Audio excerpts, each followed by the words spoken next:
Hello and hi everyone, my name is Karthik. Welcome to observe physics. तो ये हमारा second chapter है physics का, क्लास 9th का, जिसमें हम पढ़ेंगे forces and laws of motion. इसमें इस चैप्टर में हम बेसिकली क्या क्या पढ़ने वाले हैं, मैं ये पूरा ओवरव्यू दे देता हूँ। इस चैप्टर में हम फोर्स के बारे में जानेंगे, कौन कौन तरह से कितने प्रकार के फोर्सेस होते हैं और उन फोर्सेस को कैसे अप्लाई करते हैं, उनका क्या यूज होता है डेली लाइफ में। और हम मोशन के बारे में पढ़ेंगे कि लॉज ऑफ मोशन क्या होता है, न्यूटन्स के कौन कौन से नियम थे और वो नियम क्या बोलते थे। ठीक है, फिर उसमें हम देखेंगे कि कंजर्वेशन ऑफ लीनियर मोमेंटम क्या होता है और कंजर्वेशन ऑफ लीनियर मोमेंटम क्या है, एनर्जी क्या है, सारी चीजें इस चैप्टर में देखने वाले हैं। तो इसके कई सारे पार्ट्स में देखेंगे। तो पहला पार्ट ये है और ये इंट्रोडक्टरी पार्ट है, इसमें हम देखेंगे फोर्स क्या होता है और लॉज ऑफ मोशन में सिर्फ फर्स्ट लॉज ऑफ मोशन तक देख पाएंगे। ठीक है, तो चलिए स्टार्ट करते हैं हमारा आज का topic, forces and laws of motion. तो सबसे पहले हम स्टार्ट करेंगे फोर्स से। देखिए, आपने प्रीवियस क्लास में देखा होगा कि फोर्स क्या होता है, और पहले तो फोर्स क्या होता है ये हम डिस्कस कर लेते हैं कि फोर्स एक्चुअली होता क्या है। देखिए, फोर्स वो फिजिकल क्वांटिटी है। आपने लास्ट क्लास में पढ़ा होगा, मतलब अपने जूनियर क्लासेस में पढ़ा होगा कि फोर्स क्या होता है। इट इज अ पुश और pull of an any object is force. That is okay, that is fine. Pushing और pulling of an object is force, वो एक डेफिनेशन चाहिए। अभी हम थोड़े से क्लास 9th में हैं, तो क्लास 9 में थोड़ा सा एक्सटेंडेड वर्जन देखेंगे इसका। फोर्स का एक और डेफिनेशन हो सकता है क्या, force is that physical quantity which can change the velocity of the body. Are you getting me? Force क्या होता है कि force it can cause acceleration. देखिए, फोर्स एक कॉज है, फोर्स एक कारण है। किस चीज का? देखिए, हर चीज का कुछ ना कुछ कॉज और इफेक्ट होता है। अगर एक फोर्स एक कॉज है तो उसका इफेक्ट क्या है? उसका इफेक्ट है एक्सेलरेशन, चेंज इन वेलोसिटी। उसका इफेक्ट है एक्सेलरेशन। एक्सेलरेशन क्या होता है? Change in velocity. ठीक है, तो हम किसी भी ऑब्जेक्ट पे अगर हम फोर्स लगाते हैं, मान लेते हैं ये हमारा कोई ऑब्जेक्ट है, इस पे अगर हम फोर्स F लगा रहे हैं, तो ये जाहिर सी बात है इसमें कुछ न कुछ एक्सेलरेशन होने की संभावना हो सकती है। इसमें वेलोसिटी में चेंज हो सकता है, हो भी सकता है, नहीं भी हो सकता, वो डिपेंड्स ऑन द कितना हम फोर्स लगा रहे हैं। ठीक है, और फोर्स में भी कई तरह के फोर्स होते हैं। तो इतना हमने जान लिया कि फोर्स क्या होता है, कि force can change the velocity of the object, so it can produce acceleration in the object. Fine. तो फोर्स इट कैन प्रोड्यूस, मतलब एक्सेलरेशन जीरो भी हो सकता है और नॉन जीरो भी हो सकता है। तो देखते हैं पहले फोर्स कितने तरह के होते हैं और कौन कौन से फोर्स होते हैं जो हम यूज अप्लाई करने पे जिसमें एक्सेलरेशन आ सकता है। अगर मैं यहाँ पे फोर्स लगाऊंगा, मान लेते हैं 10 kg का ऑब्जेक्ट है, यहाँ पे फोर्स लगाऊंगा, ये हो भी सकता है कि इसमें एक्सेलरेशन आ जाए, और ऐसा भी हो सकता है कि मैं इसमें फोर्स लगाऊं और इसमें एक्सेलरेशन ही ना आए, एक्सेलरेशन जीरो हो जाए। ये किस ऑब्जेक्ट, किस चीज पे मैटर कर रहा है, किस चीज पे डिपेंड कर रहा है ये? देखिए, यहां पे तो ये डिपेंड कर रहा है फ्रिक्शन पे। देखिए, फ्रिक्शन क्या होता है, तो ये भी एक काइंड्स ऑफ फोर्स होता है, टाइप्स ऑफ फोर्स का एक टाइप है। तो हम देखते हैं कि कौन कौन से फोर्स होते हैं और वो कितने टाइप्स के होते हैं और उनका क्या यूज होता है। ठीक है, तुम चलिए देखते हैं कौन कौन से फोर्सेस होते हैं। देखिए, सबसे पहले तो हम यहां पे देखते हैं कि फोर्स कौन कौन से होते हैं। एक तो होता है जनरली, इन जनरल देखा जाए तो एक तो होता है कांटेक्ट फोर्स, दूसरा होता है non contact force. Contact force और एक non contact force. Contact force क्या होता है? यहां पे लिखा है interaction between objects that touches. जब किसी दो ऑब्जेक्ट को, अगर कोई दो ऑब्जेक्ट है, मान लेते हैं ये कोई ऑब्जेक्ट है यहां पे और ये भी कोई एक ऑब्जेक्ट है, ये एक दूसरे को टच कर रहे हैं। ठीक है, तो अगर दो ऑब्जेक्ट आपस में एक दूसरे को टच कर रहे हैं तो उनके बीच में लगने वाला फोर्स क्या होगा? उनसे बीच के जो इंटरैक्शंस के जो फोर्स डेवलप होगा उसको बोलते हैं contact force. So contact force is always interaction between two objects. Fine, contact नाम से ही लग रहा है कि कांटेक्ट, अगर दो ऑब्जेक्ट आपस में कांटेक्ट में होंगे तभी फोर्स डेवलप होगा, और उस फोर्स को क्या बोलेंगे? Contact force. उस कांटेक्ट फोर्स में भी कई तरह के फोर्स होते हैं, वो भी हम देखेंगे। तो एक जनरल कांटेक्ट फोर्स हो गया। दूसरा क्या होता है? Non contact force. Non contact force क्या होता है कि ये जरूर फोर्स दो ऑब्जेक्ट के बीच में तो लगेगा, लेकिन जरूरी नहीं कि वो कांटेक्ट में हो। वो नॉन कांटेक्ट फोर्स, वो बिना एक दूसरे को टच किए, बिना एक दूसरे को दूसरे के कांटेक्ट में आए फोर्स लगा सकते हैं, एक दूसरे पे एक्सर्ट कर सकते हैं। जैसे देखिए इसका डेफिनेशन क्या है, इट अट्रैक्ट और repel even from a distance. मतलब एक डिस्टेंस, एक मान लेते हैं एक ऑब्जेक्ट यहाँ पे है, एक ऑब्जेक्ट यहाँ पे है, तो ये मान लेते हैं ये मास m1 है, ये मास m2 है, ये एक दूसरे को r डिस्टेंस पे है, ये एक दूसरे को एक फोर्स लगा रहे होंगे, उस फोर्स को ग्रेविटेशन बोलते हैं, वो हम आगे देखेंगे। एक दूसरे को फोर्स लगा रहे होंगे, इस फोर्स को क्या बोलेंगे, नॉन कॉन्टैक्ट फोर्स। तो हमने क्या क्या देखा, हमने कुछ सिंपल सी दो बातें देखी। एक तो हमने देखा कि कॉन्टैक्ट फोर्स क्या होता है, दूसरा देखा कि नॉन कॉन्टैक्ट फोर्स क्या होता है। कॉन्टैक्ट फोर्स में ऑब्जेक्ट एक दूसरे को टच करेंगे, ठीक है, ये टच कर रहे हैं। और नॉन कॉन्टैक्ट फोर्स में ऑब्जेक्ट एक दूसरे को टच नहीं करेंगे, लेकिन इन दोनों में इंटरेक्शन हो रहा होगा। यहाँ पे भी इंटरेक्शन हो रहा है, लेकिन ये इनकी ऑब्जेक्ट, इनके जो सरफेस है वो टच हो रहे हैं, यहाँ पे टच नहीं हो रहे। तो ये हो गया नॉन कॉन्टैक्ट फोर्स, ये हो गया कॉन्टैक्ट फोर्स। अब देखते हैं कॉन्टैक्ट फोर्स और नॉन कॉन्टैक्ट फोर्स के टाइप्स कौन कौन से होते हैं, क्या क्या प्रकार होते हैं इसके। देखिए सबसे पहले तो मैं इन सबको खत्म करता हूँ, साफ कर देता हूँ, इरेज कर देता हूँ। तो चलिए मैं इसको इरेज कर दूं, ये सब कुछ इरेज कर दूं ताकि क्लैरिटी बनी रहे। तो कॉन्टैक्ट फोर्स क्या होते हैं, इंटरैक्शन बिटवीन टू ऑब्जेक्ट्स। और नॉन कॉन्टैक्ट फोर्स क्या होता है, it is the interaction between two objects at some distance. और कॉन्टैक्ट में when two objects come in contact, ठीक है। देखिए कॉन्टैक्ट फोर्स क्या होता है,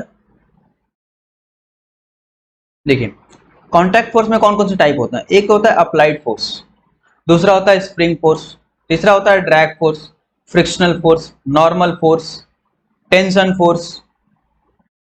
टेंशन फोर्स मतलब इसको बोलते हैं स्ट्रिंग फोर्स, बोलते हैं इसको, यहाँ पे लिखा नहीं है। स्ट्रिंग फोर्स, स्ट्रिंग फोर्स वो सब क्या होता है हम देखेंगे। ये सारे कॉन्टैक्ट फोर्स होते हैं। अब देखो अप्लाइड फोर्स, ये कोई ऑब्जेक्ट है, मान लो ये कोई बॉल रखा हुआ है, मैं इसको पुश करता हूं, ये कोई, ये बंदा है, ठीक है, ये इसको पुश कर रहा है, ये इसको अपनी राइट हैंड से इसको आगे की तरफ पुश कर रहा है। मतलब कि इसका हाथ और इस बॉल का जो सरफेस है ये दोनों कांटेक्ट में है, ये दोनों कांटेक्ट में है। तो ये कौन सा फोर्स इन दोनों के बीच में लगेगा, कांटेक्ट फोर्स, ये कांटेक्ट फोर्स होगा। और ये फोर्स क्या कर रहा है, अप्लाइड कर रहा है ना, ये फोर्स को अप्लाई कर रहा है, ये फोर्स इस पे अप्लाई कर रहा है so that it can produce acceleration. ये फोर्स अप्लाइड कर रहा है, तो ये हो गया अप्लाइड फोर्स। किसी भी ऑब्जेक्ट पे अगर कोई भी, किसी भी ऑब्जेक्ट पे अगर मैं या कोई ऑब्जेक्ट, दूसरा ऑब्जेक्ट फोर्स अप्लाई करता है तो उसको बोलते हैं अप्लाइड फोर्स। सिंपल है, नाम से भी लग रहा है अप्लाइड फोर्स क्या होता है। तो ये तो कोई खास बात है नहीं अप्लाइड फोर्स में। अभी देखो आगे फोर्स कौन कौन से हैं। दूसरा है, देखो कौन सा फोर्स है दूसरा, स्प्रिंग फोर्स दिख रहा है। कौन सा फोर्स है, स्प्रिंग फोर्स। स्प्रिंग फोर्स, आपने स्प्रिंग देखा होगा, स्प्रिंग कुछ इस तरह से होता है, ठीक है, स्प्रिंग कुछ इस तरह से होता है। स्प्रिंग पे अगर मैं ऐसे फोर्स लगाऊं इधर की तरफ तो क्या होगा, वो बिल्कुल कॉन्ट्रैक्ट हो जाएगा, कॉन्ट्रैक्ट हो जाएगा। मतलब ये कुछ, अगर मैं इधर से फोर्स लगाऊं, इसको मैं फिक्स कर देता हूं, या तो मैं दोनों साइड से फोर्स लगाऊं या तो इसको मैं फिक्स कर देता हूं। इसको ये स्ट्रिंग का एक, ये स्प्रिंग है, स्प्रिंग का एक एंड फिक्स्ड हो गया, दूसरा एंड फ्री है।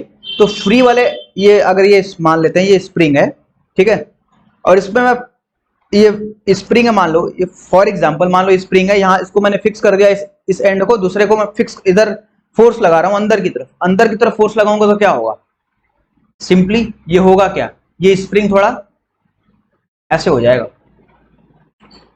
अंदर की तरफ आ जाएगा। ऐसे फोर्स लगाया हमने, अंदर की तरफ आ जाएगा, फाइन। अभी मैं स्प्रिंग को बाहर की तरफ खींचू, ऐसे खींचू, इस ये स्प्रिंग है, इसको मैं उधर की तरफ खींचू तो ये स्ट्रेच होगा, समझ रहे हो, ये स्ट्रेच होगा।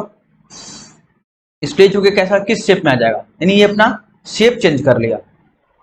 अच्छा, तो ये कांटेक्ट फोर्स कैसे हुआ, क्या स्प्रिंग, मैंने फोर्स तो लगाया स्प्रिंग पे, तो ये कांटेक्ट फोर्स कैसे हुआ, और स्प्रिंग कैसे फोर्स लगा रहा होगा इस पे हमारे, मतलब मैंने फोर्स लगाया अंदर की तरफ तो स्प्रिंग भी तो कुछ फोर्स लगा रहा होगा बाहर की तरफ, वो देखते हैं कैसे लगाता है। देखो, ये देखो, ये देखो, अभी देखो ये इसका इक्विलिब्रियम पोजीशन है, अभी ये अपने रिलैक्स पोजीशन में है। अभी मैंने इस पे फोर्स लगाया, ये अंदर की तरफ गया, ठीक है। अब मैं इसको बाहर की तरफ खींच रहा हूं मान लो, तो ये एक्स स्ट्रेच हो गया। आप समझ रहे हो क्या बोलना चाह रहा हूं? ये पहले अभी इक्विलिब्रियम पोजीशन, अब इसको फोर्स लगाया, अंदर की तरफ गया, अब इसको बाहर की तरफ खींच रहा है तो स्ट्रेच हो गया, ये स्ट्रेच हो गया। तो इसका मतलब ये है कि अगर मैंने इसको फोर्स लगाया, ये स्प्रिंग है, स्प्रिंग पे मैंने फोर्स लगाया, अगर मैं फोर्स लगा के छोड़ दूं तो ये अपने नॉर्मल पोजीशन पे आ जाएगा, अपने इक्विलिब्रियम पोजीशन पे। इक्विलिब्रियम पोजीशन का मतलब जो उसका मीन पोजीशन है, जो अपने नॉर्मल पोजीशन पे, जिस पोजीशन में वो रिलैक्स पोजीशन उसको बोलते हैं, ठीक है, वो अपने रिलैक्स पोजीशन में रहेगा। अभी देखो मैंने इस पे फोर्स लगाया इधर की तरफ, मैंने इस पे फोर्स लगाया इधर की तरफ, नहीं ये इस पे फोर्स लगा रहा इधर की तरफ। जैसे ही मैं इस पे फोर्स लगाऊंगा इधर की तरफ, अब ध्यान से देखना इस स्प्रिंग को, जैसे ही मैं इस पे फोर्स लगाऊंगा इधर की तरफ, स्प्रिंग भी क्या करेगा, स्प्रिंग क्या करेगा, अपने चेंज पोजीशन तो उसका चेंज हो रहा है, अपने पोजीशन को अपोज करेगा, चेंज इन पोजीशन को अपोज करेगा, मतलब वो अपने रिलैक्स पोजीशन में रहना चाहेगा। समझ रहे हो? जैसे ही मैंने स्प्रिंग पे फोर्स लगाया अंदर की तरफ, स्प्रिंग क्या करेगा, बाहर की तरफ फोर्स लगाएगा, नहीं मेरे को अपने रिलैक्स पोजीशन में रहना है, मेरे को मत अंदर की तरफ डाल। तो मैं भी मान लो अगर मैं स्प्रिंग हूं, मेरे को कोई ऐसे फोर्स लगाएगा तो मैं उसको भी अपोजिट फोर्स लगाऊंगा, ताकि मैं अपने मीन पोजीशन में रहूं, अपने नॉर्मल पोजीशन में रहूं, हंसता खेलता। लेकिन तो वो स्प्रिंग कैसे फोर्स लगाएगा, बिल्कुल अपोजिट डायरेक्शन में फोर्स लगाएगा। कैसा फोर्स लगाएगा, अपोजिट डायरेक्शन में, ये ऐसा ऐसा इधर की तरफ फोर्स लगाएगा। मैंने किधर की तरफ फोर्स लगा, इधर की तरफ। स्प्रिंग कैसा फोर्स लगा, इधर की तरफ। ये देखो ये स्प्रिंग का एंड है, ये मेरा एंड है, ठीक है, ये मैं फोर्स लगा रहा हूं, ये स्प्रिंग का एंड है। स्प्रिंग पे जब ये मेरा फोर्स, मेरा हाथ स्प्रिंग से टच हुआ तभी तो फोर्स जनरेट हुआ, तभी तो इसको दो ऑब्जेक्ट, मेरा हाथ और स्प्रिंग दो ऑब्जेक्ट कांटेक्ट में आए, तभी तो फोर्स कांटेक्ट हुआ। समझ रहे हो? तभी स्प्रिंग को फोर्स को क्या बोलते हैं, कांटेक्ट फोर्स बोलते हैं। Spring force is contact force, contact force. ये देखो ये इस पे लगा रहा है फोर्स, अभी लगाया, अंदर की तरफ गया, अगर इसको छोड़ देगा तो स्प्रिंग आप वापस अपने मीन पोजीशन में चला जाएगा, इक्विलिब्रियम पोजीशन में, ठीक है। तो स्प्रिंग भी अपने तरफ फोर्स लगा रहा है, मतलब अपने अपोजिट डायरेक्शन में फोर्स लगा रहा है। अगर मोशन ऐसे हो रहा है तो इधर की तरफ फोर्स लगाएगा। अच्छा अगर मैं मोशन को, स्प्रिंग ये ऐसे है, मैं इधर की तरफ खींचूं, ये भी कांटेक्ट फोर्स है, ध्यान देना। कांटेक्ट फोर्स क्यों बोल रहा हूं, क्योंकि मैं हाथ से उसको पकड़ के खींच रहा हूं स्प्रिंग को, तो दो ऑब्जेक्ट आपस में कांटेक्ट में आ रहा है। जब कांटेक्ट में आएंगे तो फोर्स तो कांटेक्ट फोर्स होगा। देखो स्प्रिंग को मैं इधर की तरफ खींच रहा हूं, जब इधर की तरफ खींचूंगा तो ये बिल्कुल एक्सटेंड इलोंगेट हो जाएगा, यहां पे ऐसे इस पोजीशन में आ जाएगा।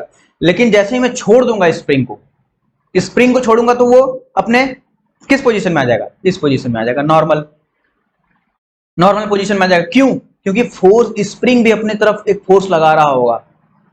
मैं इधर की तरफ अगर फोर्स लगा रहा हूं तो स्प्रिंग भी अपनी तरफ एक फोर्स लगा रहा होगा, ताकि वो अपने मीन पोजीशन में, अपने मीन पोजीशन को बनाए रखे। समझ रहे? स्प्रिंग फोर्स क्या होता है? स्प्रिंग फोर्स में एक फोर्स जनरेट होती है, अगर एक स्प्रिंग फोर्स हम स्प्रिंग पे अप्लाई करते हैं तो स्प्रिंग भी हम पे, यानी कि जिस डायरेक्शन में फोर्स अप्लाई हो रहा है उसके अपोजिट डायरेक्शन में फोर्स एक्सर्ट करता है। फाइन, तो ये हो गया स्प्रिंग फोर्स। तो आपको समझ आ गया स्प्रिंग फोर्स कांटेक्ट फोर्स क्यों है। स्प्रिंग फोर्स, देखो इसमें इतना जानना था कि स्प्रिंग फोर्स कांटेक्ट फोर्स क्यों है, क्योंकि स्प्रिंग और फोर्स तो अपने आप तो जाके लग नहीं जाएगा, किसी को लगाना पड़ेगा, मैं लगाऊंगा या फिर कोई ऑब्जेक्ट से लगाना पड़ेगा ना, तब जाके दो ऑब्जेक्ट टच में आएंगे, टच में आ रहे हैं इसलिए कांटेक्ट फोर्स बोलते हैं। मेरे ख्याल से आपको क्लियर होगा स्प्रिंग फोर्स क्या होता है। अब देखो ये स्प्रिंग फोर्स हो गया, आगे देखते हैं और कौन कौन से कांटेक्ट फोर्स हो सकते हैं। ये देखो फ्रिक्शन, फ्रिक्शन का नाम सुना है, क्लास 8 में सुना होगा। फ्रिक्शन क्या होता है? फ्रिक्शन को तो बोलते हैं हिंदी में घर्षण। देखो ये कोई ऑब्जेक्ट है, सिंपली फ्रिक्शन तो वैसे डिटेल में नहीं है, क्लास 9th में, क्लास 11th में बहुत डिटेल में और बहुत मजेदार एक पूरा चैप्टर है फ्रिक्शन। देखो ये ग्राउंड है और ये नॉर्मल ग्राउंड है, ठीक है, ये मास m रखा हुआ है। अभी मैं इसको इधर की तरफ खींचूंगा, मान लो फोर्स को मैं इधर की तरफ खींच रहा हूं, ऑब्जेक्ट को मैं अपने राइट साइड में खींच रहा हूं इधर की तरफ। तो मैं देख रहा हूं, मैंने ऑब्जर्व किया कि ऑब्जेक्ट में कोई मूवमेंट नहीं हुआ। मैं फोर्स खींच तो रहा हूं लेकिन ये घुमा ही नहीं। इसका पोजीशन x इक्वल टू 0 था, तो ये पोजीशन अगर यहां है तो ये यहीं रह गया, मतलब एक्सेलरेशन 0 है, कोई एक्सेलरेशन प्रोड्यूस हुआ ही नहीं। मैंने फोर्स को और बढ़ा दिया, ये f से खींच रहा था, अब मैं 2f से खींच रहा हूं। अब जैसे ही मैंने 2f से खींचा, इसमें मूवमेंट शुरू हो गया, इसका पोजीशन चेंज होना शुरू हो गया, मतलब इसमें एक्सेलरेशन डेवलप हो गया। तो इसका मतलब क्या है, आप सोचो इसका मतलब क्या है। इसका मतलब ये है कि इसका मतलब ये है कि ये जो ऑब्जेक्ट है ना, अगर अगर मैं इस पे फोर्स लगा रहा हूं एफ डायरेक्शन में, तो इस पे कोई ना कोई फोर्स तो लग रहा है जो इस फोर्स को बैलेंस कर रहा है। इस ऑब्जेक्ट पे एक फोर्स लग रहा है, कौन लगा रहा है नहीं पता, एक फोर्स लग रहा है जो इस फोर्स को अपोजिट डायरेक्शन में लगा रहा है, तभी तो ये रुका हुआ है अपनी पोजीशन पे। अगर मैं इसको और तेज से खींच दूं, ज्यादा तेज से, इस फोर्स, ये जो फोर्स लग रहा है मान लो स्मॉल एफ लग रहा होगा, ठीक है, अगर मैं इस फोर्स से ज्यादा खींच दूं तो ये एक्सेलरेट कर जा रहा है। ओके, इस पे फोर्स कौन लगा सकता है, ये देखो। अच्छा, ये दिख नहीं रहा होगा आपको, शायद शायद शायद, I am sorry, I am really really sorry, forgive me. देखिए मैंने क्या बोला कि ये m था, मैंने इस पे फोर्स लगाया राइट डायरेक्शन में, एक्सेलरेशन 0, नो मूवमेंट। एक्सेलरेशन पता है ना आपको, चेंज इन वेलोसिटी होती है, मतलब उसका पोजीशन चेंज नहीं हुआ, no movement of the object. अच्छा जी, कोई बात नहीं, मैं और तेज से खींचूंगा, मैं और जान लगा खींचूंगा। ये खींच रहा मैं 2f से, खूब दबा के खींचे जा रहा हूं। अभी मैंने जैसे ही मैंने खूब फोर्स से खींचा तो एक्सेलरेशन इसमें प्रोड्यूस हो गया। एक्सेलरेशन प्रोड्यूस हो गया, इसका मतलब ये है कि अब इसका मूवमेंट शुरू हो गया, मूवमेंट शुरू हो गया। तो मैंने ऑब्जर्व किया कि मतलब कोई ना कोई ऐसा फोर्स तो होगा जो इस फोर्स को अपोज कर रहा होगा। जो मैं फोर्स लगा रहा था, तो जब मैं इधर एफ फोर्स लगा रहा था, उधर कोई ना कोई फोर्स एफ लग रहा होगा, तभी वो मूव नहीं कर रहा था। ऑब्वियस सी बात है, तभी वो मूव नहीं कर रहा होगा। जैसे ही मैं एफ से ज्यादा फोर्स लगाया, 2f फोर्स लगाया यहां पे, तो उसमें मूवमेंट शुरू हो गया, यानी उसमें एक्सेलरेशन प्रोड्यूस हो गया। जब उसमें एक्सेलरेशन प्रोड्यूस हो गया, इसका मतलब ये है कि वो जो उधर का फोर्स लग रहा था, कुछ ना कुछ उधर का मान लो स्मॉल एफ फोर्स लग रहा था कुछ, तो वो अब स्मॉल एफ फोर्स क्या हो गया, छोटा पड़ गया इस 2f के आगे, तभी इधर की तरफ मूव कर गया। देखो एक बच्चा है, मान लो एक रस्सी है, मान लो ये रस्सी है, ठीक है, ये फॉर एग्जांपल एक रस्सी है। आप देख पा रहे हो, अब देख पा रहे हो नहीं देख पा रहे हो? यस, आप देख पा रहे होगे, मैं थोड़ा सा और दिखवा देता हूँ, चलो अच्छा कोई नहीं। देखो ये एक रस्सी है मान लो, ठीक है, अभी इस रस्सी को इधर एक बच्चा खींच रहा है और उधर एक आप खींच रहे हो, मतलब एक बड़े आदमी, एक 5 साल का बच्चा खींच रहा है, 6 साल का बच्चा, और इधर 40 साल का आदमी खींच रहा है। भाई साहब रस्सी किधर की तरफ जाएगी, आप सोचो, रस्सी किधर की तरफ जाएगी। मैंने क्या बोला, मैंने बोला मैंने बोला क्या, देखो, तूने देखा है, ये रस्सी है, ठीक है, रस्सी का पहला एंड दूसरा एंड, एक इधर 5 साल का बच्चा खींच रहा है, इधर 40 साल का बच्चा खींच रहा है, 40 साल का आदमी खींच रहा है। अब रस्सी किधर की तरफ जाएगी, आप खुद बताओ, ऑब्वियस सी बात है इधर की तरफ झुक जाएगी। क्यों? क्योंकि ये जो 5 साल का बच्चा फोर्स लगा रहा है ना अपनी तरफ, उसका नन्ही सी जान है यार, उसकी जान लोगे, वो छोटा सा स्मॉल छोटू सा एकदम इतना बड़ा फोर्स लगा रहा है, और ये जो जाइंट आदमी है इतना बड़ा फोर्स खींच रहा है। अब बताओ कौन बड़ा है, ये वाला फोर्स बड़ा है, तभी ये जिधर का फोर्स बड़ा होगा उधर की तरफ बॉडी मूव कर जाएगी। बोलो सही है, अरे बोलो यार सही है क्या? तो जिधर का फोर्स बड़ा है उधर की तरफ बॉडी मूव कर जाए, इसका मतलब ये जो कैपिटल एफ है ना, ये नन्नू सा फोर्स है, बहुत बड़ा है, बहुत ही बड़ा, ठीक है। अब बहुत बड़ा है तो इधर की तरफ बॉडी मूव कर जाएगी, रिस्टिंग इधर की तरफ मूव कर जाएगी, वही मैं बोल रहा हूं। यहाँ पे एक फोर्स लग रहा था इधर, तो बॉडी मूव, यहाँ पे फोर्स एफ लग रहा था, एक स्मॉल एफ फोर्स इधर लग रहा था, बॉडी मूव भी नहीं कर रही थी। जहां पे मैंने जैसे 2f फोर्स लगाया, तो एक ये जो स्मॉल एफ छोटू सा फोर्स है, छोटा पड़ गया उसके आगे, तो उधर बॉडी मूव कर गई राइट डायरेक्शन में। तो अब सोचने वाली बात यह है कि जो स्मॉल एफ फोर्स लगा रहा था वो कौन लगा रहा था? मैं तो भाई 2f फोर्स से खींच रहा हूं, और कौन लगाएगा फोर्स?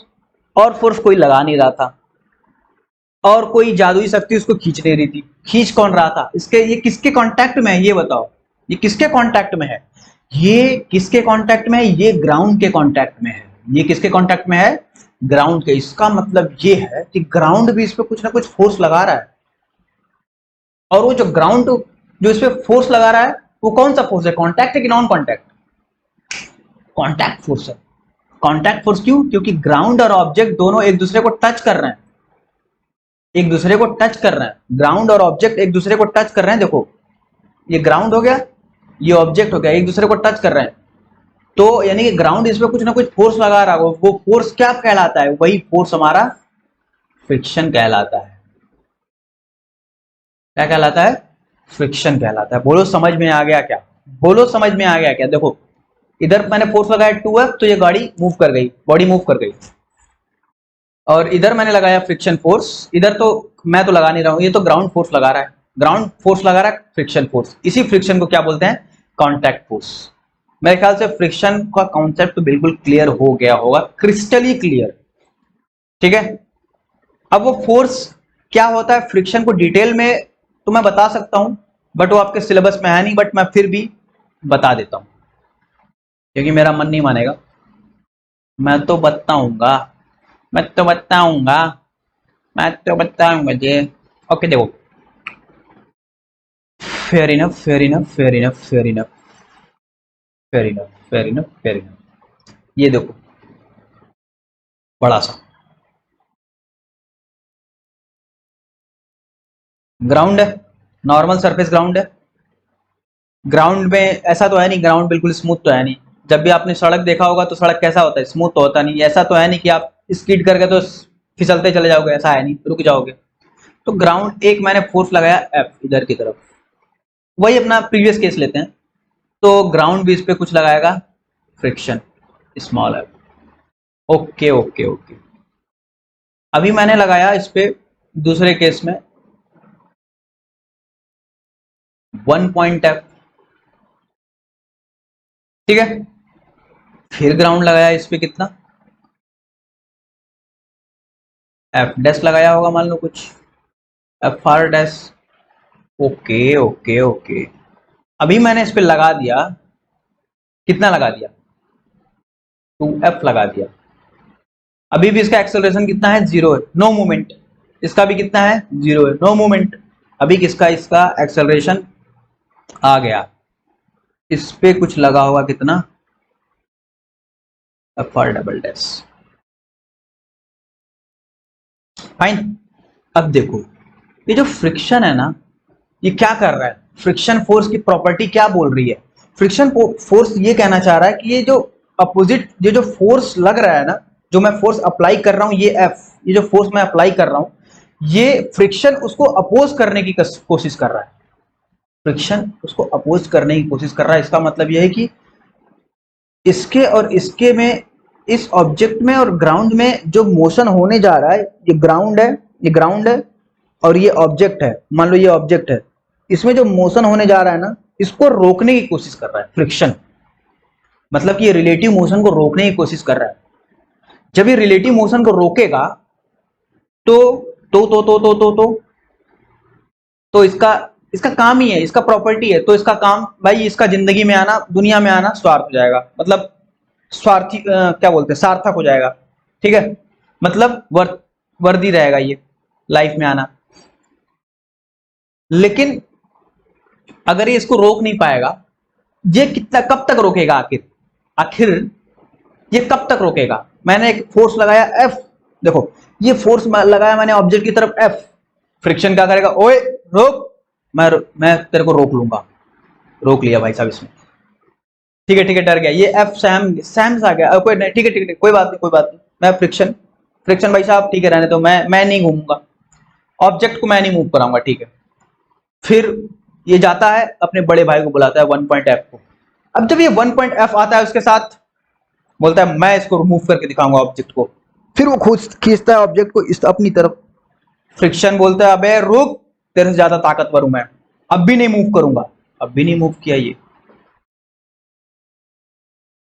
फिर भी ये डर जाता है। अच्छा ये तो मेरे से भी ताकतवर है, ये बोलता है ये तो फ्रिक्शन तो मेरे से भी ताकतवर है, यानी कि फ्रिक्शन ताकतवर है, बहुत ज्यादा ताकतवर है।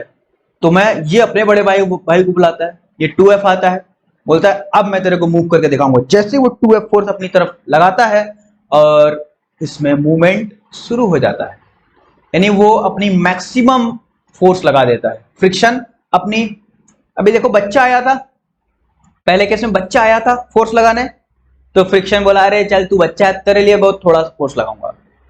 फिर वो अपने बड़े भाई को बुलाया, अभी बड़ा भाई आया तो थोड़ा ज्यादा फोर्स आया, तो बोलता है अच्छा तू बड़ा भाई आ गया, मैं भी थोड़ा सा अपना ज्यादा फोर्स लगा दूंगा। फोर्स, फ्रिक्शन फोर्स अपना ज्यादा बढ़ा दिया, फ्रिक्शन फोर्स ज्यादा बढ़ गया।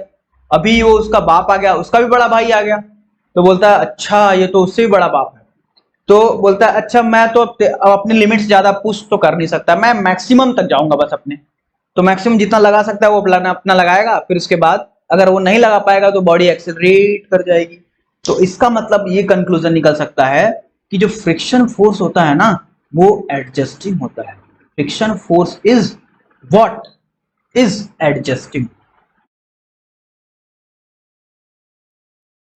एडजस्टेबल होता है, वो अपने आप को एडजस्ट कर लेता है। पहले स्मॉल एफ फोर्स लगा रहा था तो अपने फोर्स को छोटा कर लिया, थोड़ा और बड़ा फोर्स आया तो अपने फोर्स को बड़ा कर लिया, फ्रिक्शन की बात कर रहा हूं, अपने फोर्स को उसने बड़ा कर लिया, और बड़ा फोर्स आया यहां पे तो अपने फोर्स को मैक्सिमम तक ले गया, लेकिन फिर भी उसको रोक नहीं पाया। समझ में आया क्या इतनी बात? फ्रिक्शन फोर्स की प्रॉपर्टी क्या होती है? ये एडजस्टेबल फोर्स है, ये अपने आप को एडजस्ट करता रहता है, लेकिन वो कब तक एडजस्ट करेगा भाई लाइफ में? कब तक एडजस्ट करेगा? एक टाइम तो आएगा ना जब वो अपना मैक्सिमम फुल कर देगा अपना, ठीक है, वो अपना फुल दे देगा, सब कुछ न्यौछावर कर देगा, वो पॉइंट तो आएगा ना, उसका पीक पॉइंट तो आएगा। आखिर कब तक अपने आप को बर्दाश्त करता रहेगा? तो वो जो मैक्सिमम फोर्स होता है ना, इसको बोलते हैं F limiting, F R limiting बोल दो, एफ आर लिमिटिंग। भाई अब इससे ज्यादा वो फोर्स नहीं लगा पाएगा, इससे ज्यादा वो फोर्स नहीं लगा पाएगा। और फ्रिक्शन फोर्स की वैल्यू होती है म्यू इंटू एन। एन क्या होता है? नॉर्मल फोर्स होता है ऑब्जेक्ट के ऊपर, ये नॉर्मल फोर्स, और एन ये वेट इसका नीचे mg लगेगा। और म्यू क्या होता है? This is the coefficient of friction, coefficient of friction. अच्छा म्यू क्या होता है? कोफिशिएंट ऑफ फ्रिक्शन क्या होता है? कोफिशिएंट ऑफ फ्रिक्शन वो वैल्यू होती है, मतलब कि देखो कोफिशिएंट ऑफ फ्रिक्शन मैं इस लेवल पे ऐसे बता सकता हूं, मतलब रफ इस सरफेस कितना स्मूथ या कितना रफ है, म्यू की वैल्यू जितनी ज्यादा होगी, म्यू की वैल्यू जितनी ज्यादा होगी सरफेस उतना रफ होगा, सरफेस उतना रफ होगा। म्यू की वैल्यू जितनी कम होगी, म्यू की वैल्यू जितनी कम होगी,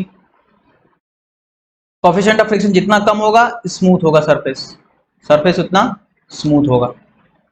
अगर म्यू की वैल्यू कम कर कर कम कम कम कम कम कम कम करते करते मैं म्यू की वैल्यू 0 कर दूं तो सरफेस कैसा हो जाएगा? बिल्कुल स्मूथ हो जाएगा भाई साहब। आप उसमें पैर रखोगे सीधे स्कीड करना शुरू कर दोगे, सीधे स्कीड करना शुरू कर दोगे। तो म्यू की वैल्यू 0 मतलब स्मूथ सरफेस, जो कि प्रैक्टिकली पॉसिबल है क्या? नहीं है या नहीं है? मतलब नहीं है, मतलब कुछ ना कुछ तो म्यू तो होगा ही होगा। मान लो 0.00000001 तक हम अचीव कर जाएं, लेकिन म्यू इक्वल टू 0 अचीव करना it's quite impossible, right? I hope you are getting me, I hope you are getting me. तो आगे बढ़ जाएं क्या? If you are getting me तो आगे बढ़ जाएं क्या? बोलो यार। ये हमने कौन कौन से फोर्स देखने थे? हमने तो देख लिया अप्लाइड फोर्स तो क्या होता है तो पता ही है, स्प्रिंग फोर्स तो हमें जान ही गया क्या होता है। देखो फ्रिक्शनल फोर्स क्या होता है? अच्छा ये ड्रैगिंग फोर्स क्या होता है बता दूं। ड्रैगिंग फोर्स मतलब कि जैसे यहाँ पे एग्जांपल इसने दे रखा है कि पैराशूट लेके नीचे की तरफ जा रहा है, ठीक है, तो एयर रेजिस्टेंस लगता है। ड्रैग फोर्स मतलब किसी चीज को खींचने वाला फोर्स, मतलब अपोजिट में लगने वाला, अब थ्रस्ट हो गया ड्रैगिंग फोर्स हो गया, किसी चीज को खींचने वाला फोर्स को ड्रैगिंग फोर्स बोलते हैं। ये ज्यादा खास इंपॉर्टेंट है नहीं, आप इसको डिटेल में पढ़ोगे भी नहीं, नॉर्मल फोर्स होता है।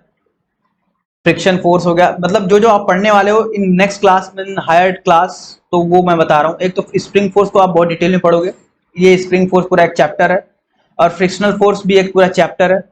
अब बात करते हैं नॉर्मल फोर्स की। नॉर्मल फोर्स क्या होता है? ये देखो, देखो जी, नॉर्मल फोर्स क्या होता है? नॉर्मल फोर्स के बारे में जैसे मैंने थोड़ा सा तो हिंट दे ही दिया है।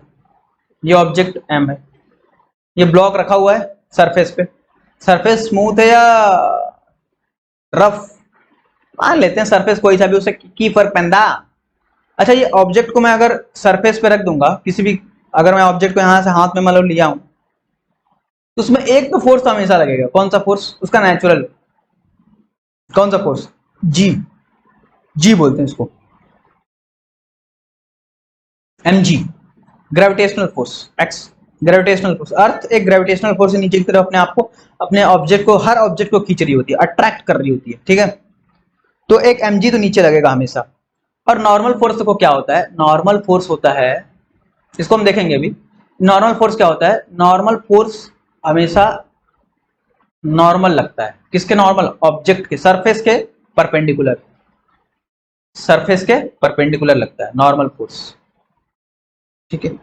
नॉर्मल फोर्स, अगर मैं ऑब्जेक्ट ऐसे रखा है, अगर ऑब्जेक्ट ऐसे रखा है, ओ ओ, अब ऑब्जेक्ट ऐसे रखा है तो नॉर्मल कैसे लगेगा? ऊपर की तरफ, परपेंडिकुलर। ये रहा परपेंडिकुलर। अगर नॉर्मल ऐसे रखा है, ठीक है, ये दीवार है मान लो, ये दीवार है, दीवार, दीवार, दीवार है या दीवार है? दिस इज वॉल, ना दीवार ना दीवार। देखो ये, अब इस पे फोर्स, नॉर्मल फोर्स किधर लगेगा? किधर को लगेगा आप बताओ? ये दीवार है, ये क्या है? एक दीवार है। तो इस पे फोर्स नॉर्मल किधर की तरफ लगेगा? इधर की तरफ लगेगा, परपेंडिकुलर लगेगा सरफेस के। ये सरफेस है। अगर मैं इस ऑब्जेक्ट को यहां रख दूं ऐसे, अब नॉर्मल फोर्स किधर की तरफ लगेगा? ये सरफेस है, नॉर्मल फोर्स कैसे लगेगा बताओ आप? नॉर्मल फोर्स परपेंडिकुलर लगेगा। ये देखो परपेंडिकुलर लग रहा है, परपेंडिकुलर लग रहा है। किसके परपेंडिकुलर? इसके परपेंडिकुलर। किसके परपेंडिकुलर? इसके परपेंडिकुलर। ये परपेंडिकुलर है। किसके परपेंडिकुलर? इसके परपेंडिकुलर। ये परपेंडिकुलर है।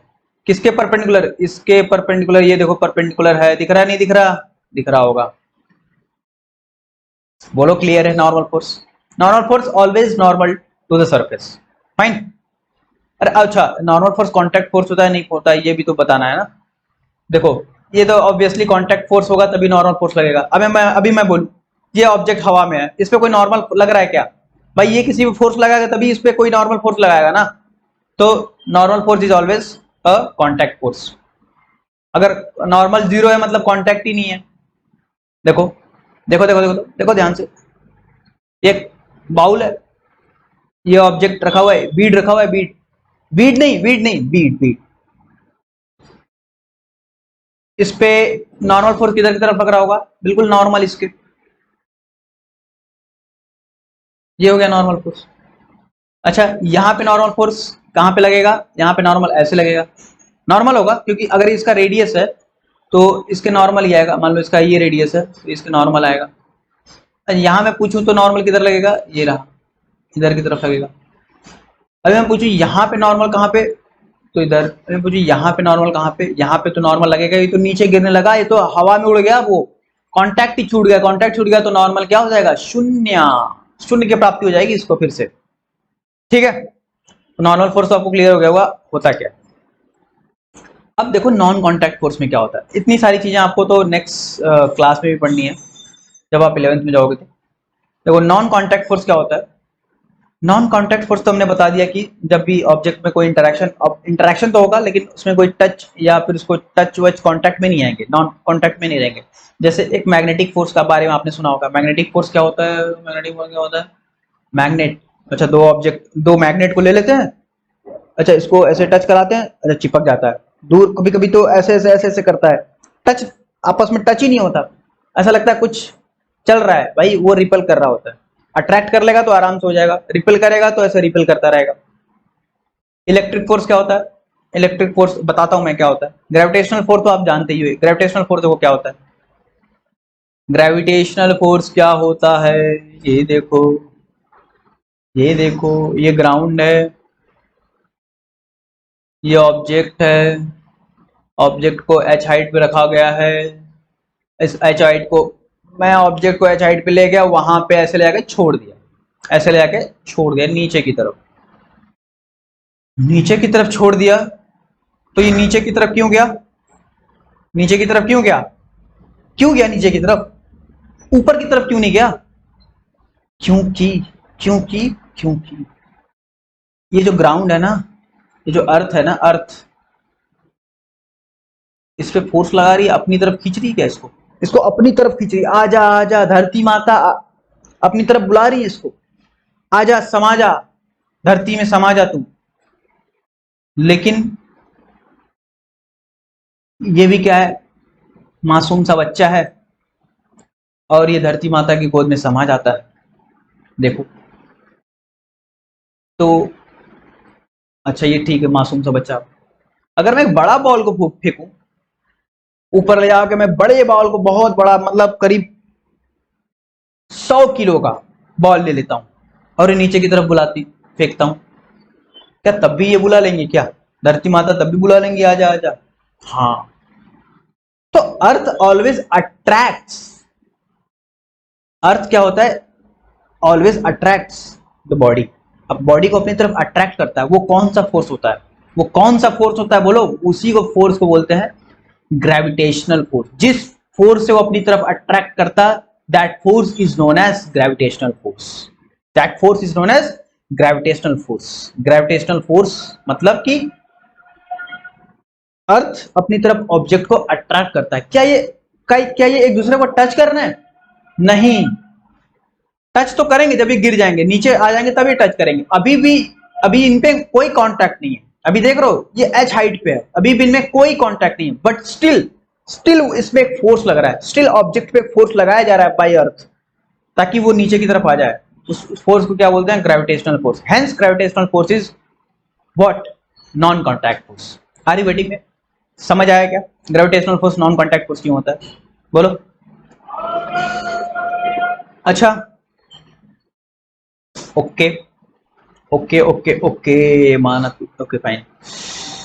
ओके मैं और एग्जांपल लेता हूं। स्पेस देखा है? स्पेस नहीं देखा है सर, टीवी में देखा है, फोटो में देखा है। देखो ये अर्थ है, ये कुछ प्लैनेट है, अर्थ का चक्कर काट रहे होते हैं।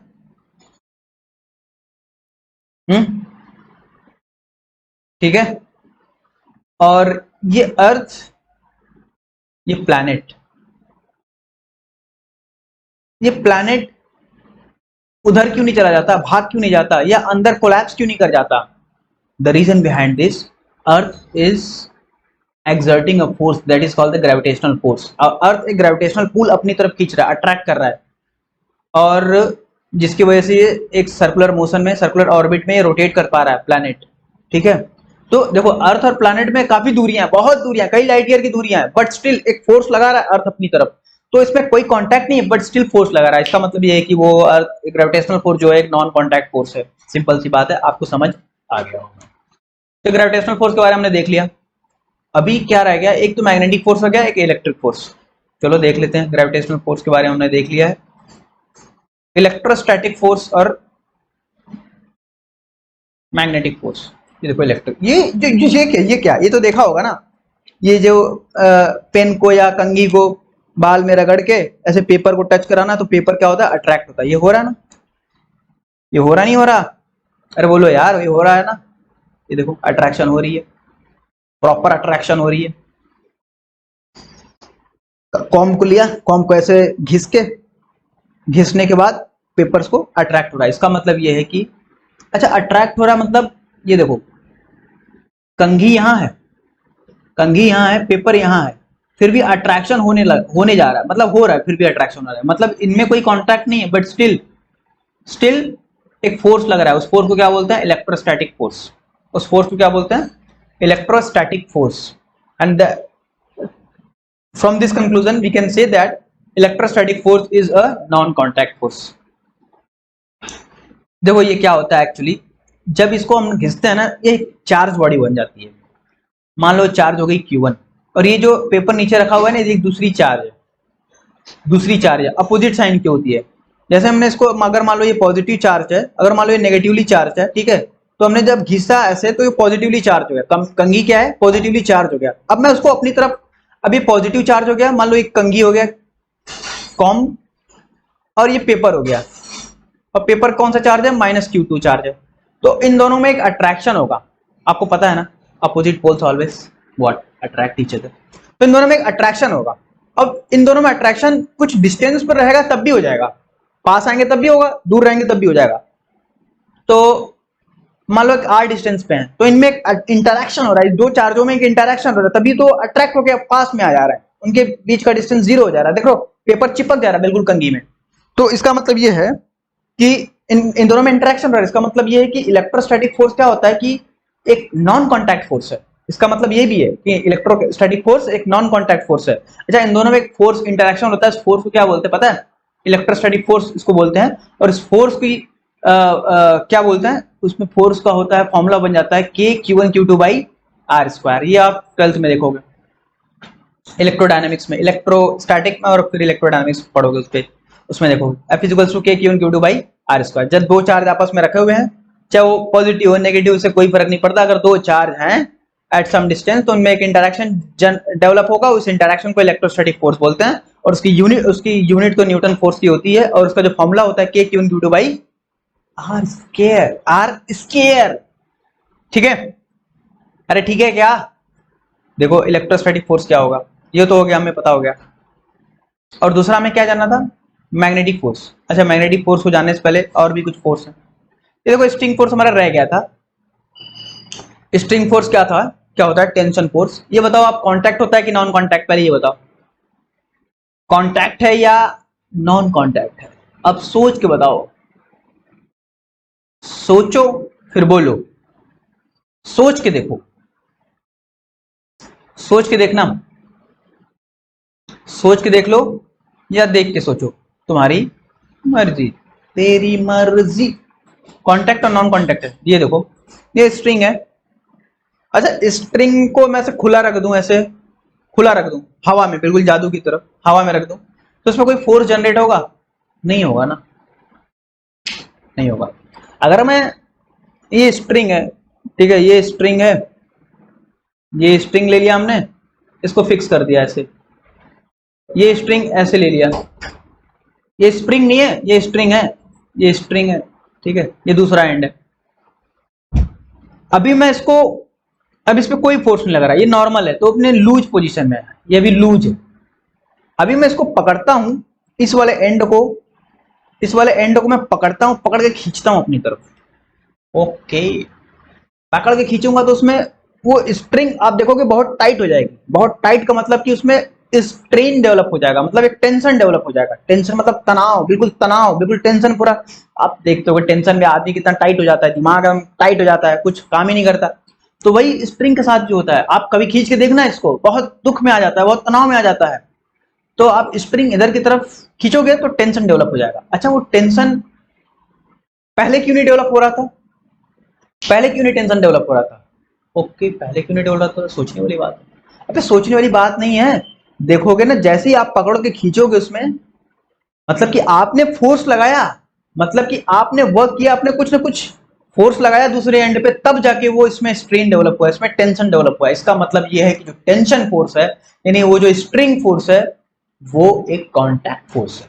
आपको उसमें कांटेक्ट लाना पड़ा, अपने हाथ को उसमें कांटेक्ट लाना पड़ा, तब जाके उसमें स्ट्रेन या टेंशन डेवलप हुआ है। आपको समझ आया क्या क्या बोला मैंने? क्या बोला मैंने? ये देखो, ये स्ट्रिंग था, इसको मैंने खींचा अपनी तरफ, तो उसमें टेंशन डेवलप हुआ, फोर्स एफ से खींचा, तब जाके इसमें टेंशन डेवलप हुआ। यानी कि ये जो एफ है ना, मैं इसको टच करने के खींचने, मतलब ये क्या है, दो ऑब्जेक्ट का इसमें मिलन हो रहा है, दो ऑब्जेक्ट इस तरह से मिल रहे हैं, दो ऑब्जेक्ट आपस में इंटरैक्ट कर रहे हैं with bye touching each other, तो ये कांटेक्ट फोर्स है। समझ आ गया होगा। अभी देखो, ये बंदा, ये जो बंदा है, इस बंदे को देख रहे हो, ये बंदे को, ये बंदा अपनी तरफ खींच रहा है F1 फोर्स से, मान लो, फाइन। अच्छा, आपने स्प्रिंग स्प्रिंग देखा था ना, स्प्रिंग अपनी तरफ फोर्स लगा रही थी, जैसे हम उधर की तरफ खींच रहे थे स्प्रिंग को, तो स्प्रिंग भी अपनी तरफ, ओ नहीं उधर नहीं जाना, अपनी तरफ फोर्स लगा रही थी।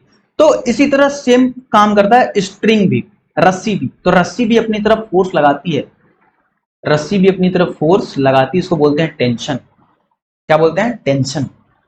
अब स्प्रिंग के पास तो भाई मूवेबल ऑब्जेक्ट है, तो वो अपने आप को मूव कर लेती है, नहीं ऐसे नहीं, ऐसे। लेकिन टेंशन तो बेचारा मासूम सा, वो तो कुछ बोल ही नहीं पाता वो, लेकिन फिर भी फोर्स लगा रहा होता है, फोर्स लगा रहा होता है, ठीक है। तो कहां पे फोर्स लगाएगा? इस एंड पे फोर्स लगाएगा। अगर मैं ये एंड ले लूं, यहाँ पे ये रस्सी है, ये बंदा एक फोर्स इधर लगा रहा है, ये बंदा फोर्स एक F1 इधर लगा रहा है और दूसरा बंदा फोर्स F2 इधर लगा रहा है, तो F2 फोर्स इधर लगा रहा है, तो रस्सी भी ना अपने आप में कम नहीं है, रस्सी भी अपने आप में कैसे फोर्स लगा रही होगी, ये अपोजिट डायरेक्शन में, ये इधर की तरफ फोर्स लगा रही होगी यहाँ पे टेंशन T, और ये यहाँ पे फोर्स लगा रही होगी टेंशन T। अच्छा मैंने सेम टेंशन क्यों किया, मान लेते हैं मैं मास, अच्छा छोड़ो ना, सेम अलग अलग कर लो, तो टेंशन T इधर टेंशन T इधर, अगर ये स्ट्रिंग का मैं मास 0 मान लूं, वैसे होता नहीं है कभी, हर ऑब्जेक्ट का मास होता है, तो अगर मैं मास इसका मासलेस मान लूं इस स्ट्रिंग को, तो दोनों टेंशन T1 और T2 बराबर हो जाएंगे, अगर मैं मास इसका स्ट्रिंग का 0 मान लूं तो। ठीक है, तो आपको इतना बस बेसिक जानकारी होनी चाहिए कि टेंशन जो होता है वो कॉन्टैक्ट फोर्स होता है, ये भी आप पढ़ोगे। टेंशन तो एक पूरा चैप्टर, ये न्यूटन पूरा पुली है, इस तरह से डेवलप होती है टेंशन। ये मास mg नीचे की तरफ लगेगा, इसमें टेंशन डेवलप होगा ऊपर की तरफ, ये ब्लॉक 2m का, ये अगर 2m का है तो ये m का ऊपर की तरफ जाएगा, इसमें एक्सेलरेशन डेवलप हो जाएगा, तो आप इसमें नेक्स्ट क्लास में पढ़ोगे आप, मतलब 11th-12th में, हायर क्लासेस में। ठीक है, तो टेंशन के बारे में हो गया। अच्छा नॉर्मल फोर्स के बारे में बता ही दिया मैंने कि नॉर्मल फोर्स क्या होता है। अच्छा ग्रेविटी के बारे में बता ही दिया ना, तो ग्रेविटी के बारे में क्या बोला मैंने, ग्रेविटी के बारे में, सॉरी नॉर्मल फोर्स के बारे में क्या बोला, ग्रेविटेशनल फोर्स तो बता ही दिया। नॉर्मल फोर्स के बारे में, अगर कोई ऑब्जेक्ट रखा है तो इधर की तरफ नॉर्मल फोर्स लगेगा, ठीक है, और इसका जो वेट है नीचे की तरफ तो लग ही रहा होगा mg। ये देखो यहाँ पे अगर ये बंदा खड़ा है तो मैन अपने को पीछे की तरफ पुश कर रहा है, दीवार की तरफ पुश कर रहा है, लेकिन दीवार बिल्कुल नॉर्मल इधर की तरफ पुश कर रहा है, देख रहे हो आप, इधर की तरफ नॉर्मल इधर की तरफ पुश कर रहा है, और नीचे mg लग रहा है, और देखो ये फ्रिक्शन भी लग रहा है ताकि वो स्कीड ना कर पाए। तो एक मैग्नेटिक फोर्स रह गया, मैग्नेटिक फोर्स बता ही दिया क्या होता है, दो मैग्नेट को ले लो, दो मैग्नेट को ले लिया, अब क्या होगा, ये देखो ये सेम सेम दिख रहा है क्या, इनका कलर और इनका कलर सेम सेम है, अरे भाई कहाँ जा रहा है, इनका कलर सेम सेम है,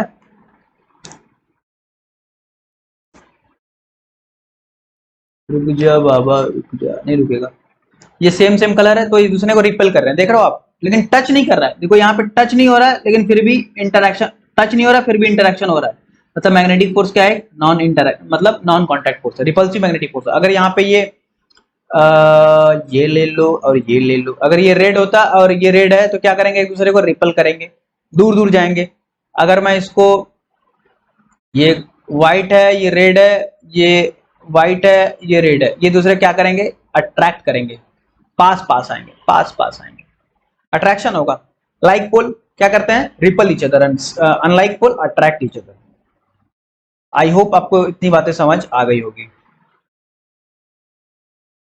अब देखते हो क्या है, न्यूटन्स लॉ ऑफ मोशन को पढ़ने से पहले एक गैलीलियो साहब थे, उनके बारे में जान लेते हैं। उन्होंने एक एक्सपेरिमेंट किया, उनके बारे में जानने से क्या ही मिलेगा, हालांकि जानना चाहिए हमें। गैलीलियो एक्सपेरिमेंट उन्होंने क्या किया, गैलीलियो एक्सपेरिमेंट करके कुछ कई सारे एक्सपेरिमेंट्स किए, तो उन्होंने कंक्लूजन निकाला कि, बोला कि जो बॉडी होती है ना, it moves with uniform velocity, it moves with uniform velocity if no force acts on it. अगर उस पर कोई फोर्स एक्ट नहीं हो रहा है तो वो यूनिफॉर्म वेलोसिटी से मूव करती जाएगी करती जाएगी करती जाएगी।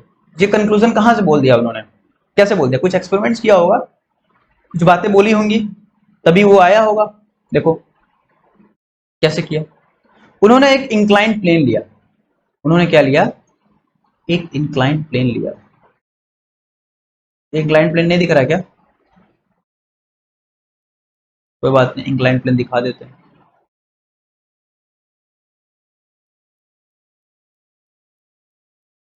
ये रहा इंक्लाइंड प्लेन, इन्होंने एक बॉल को यहां से छोड़ा, ठीक है,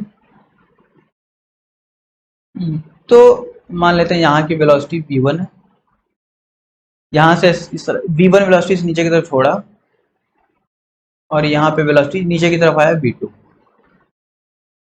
ठीक है। ये डाउन द इंक्लाइंड, इन्होंने बॉल को यहाँ से एक v1 स्पीड से नीचे की तरफ छोड़ा, और ये v2 यहाँ पे ग्राउंड पे जाके, मतलब नीचे आके डाउन द इंक्लाइंड आके उसकी वेलोसिटी चेंज होगी, उसकी स्पीड चेंज होगी, वेलोसिटी नहीं इसकी स्पीड चेंज होगी, वेलोसिटी खैर हो ही रही है, इसकी स्पीड चेंज हो गई। तो उन्होंने देखा कि जो v2 है ना, वो v2 बड़ा है v1 से, v2 क्या है, बड़ा है v1 से। और यहाँ पे आके इन्होंने फिर देखा कि अच्छा ये इंक्लाइंड को मैंने नीचे की तरफ फेंका है तो v2 बड़ा हो गया, अभी मैं इसको नीचे से ऊपर की तरफ फेंकता हूँ क्या होता है, यहाँ पे गए, एक V3 स्पीड से नीचे की तरफ फेंका ऊपर, यहाँ पे V4, तो देखा कि ये जो V3 है ना, ये जो V4 ऊपर जाके हुआ है वो छोटा हो गया V3 से। क्या हो गया? छोटा हो गया। छोटा, जी हाँ छोटा हो गया ये, और ऑब्वियस सी बात है छोटा हो जाएगा। तो उन्होंने देखा कि अगर मैं ऊपर से फेंक रहा हूं तो जाके नीचे स्पीड बढ़ जा रही है, अगर मैं नीचे से फेंक रहा हूं तो जाके स्पीड ऊपर कम हो जा रही है। ठीक है, अगर मैं इन दोनों के बीच में फेंकूं, अगर मैं इन दोनों के बीच में मतलब कि एक यहां पे फेंकूं, ऐसे एक हॉरिजॉन्टल सरफेस पे फेंकूं, हॉरिजॉन्टल सरफेस पे फेंकूं, तो इन्होंने एक v स्पीड से फेंका, तो उन्होंने काफी टाइम बाद देखा कि भाई साहब इसकी स्पीड तो कांस्टेंट है, इसकी स्पीड ना कम हो रही है ना बढ़ रही है। यहां पे भी स्पीड कितनी है? Same, v equals to constant. Okay, यानी कि इस पे स्पीड कांस्टेंट है, बढ़ ही नहीं रही है या कम ही नहीं हो रही है, रुक ही नहीं रहा है ये सरफेस स्मूथ था ना, ये सरफेस स्मूथ है, इस पे कोई फ्रिक्शन नहीं हो रहा है, आराम से चले जा रहा है वो। तो उन्होंने बोला कि इसका मतलब ये है कि कोई ना कोई फोर्स है, कोई ना कोई एक्सटर्नल फोर्स है, अनबैलेंस्ड एक्सटर्नल फोर्स, जो कि उस ऑब्जेक्ट को रोकने की कोशिश कर रहा है। किस केस में? यहां पे, इस केस में रोकने की कोशिश कर रहा है, इस केस में रोकने की कोशिश कर रहा है। अगर मैं कोई फोर्स ना लगाऊं, इस केस में कौन रोक रहा है इसको? एक पीछे की तरफ कोई ना कोई फोर्स लग रही है जिसको रोकने की कोशिश कर रही है। लेकिन मैं इसको यहां पे जब उन्होंने फेंका तो उन्होंने देखा कि कोई फोर्स लग ही नहीं रही है, अब ये मूव करता ही करता जा रहा है, इनफाइनाइट तक करता ही जा रहा है। पड़ गए चक्कर में। तो उन्होंने फिर एक नया एक्सपेरिमेंट किया, दूसरा एक्सपेरिमेंट किया कि अब क्या करते हैं, अब थोड़ा नया करते हैं, उसमें क्या वेरिएशन करते हैं। उन्होंने एक पेंडुलम लिया, पेंडुलम को उन्होंने ऐसे फेंका, यहां पे ले आए, फेंका नहीं मतलब यहां पे ले आए, उसे रिलीज कर दिया यहाँ से।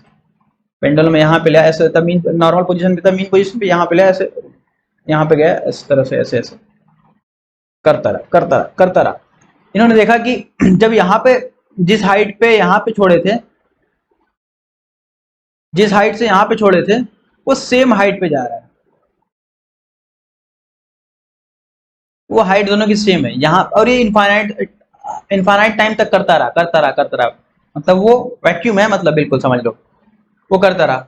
ठीक है, मतलब जिस हाइट पे छोड़े हैं उसी हाइट पे वो जा रहा है, जिस हाइट पे छोड़े हैं उसी हाइट पे जा रहा है, फिर वहीं से वापिस आ रहा है, ऐसे ऐसे ऐसे ऐसे नाचता रहा है।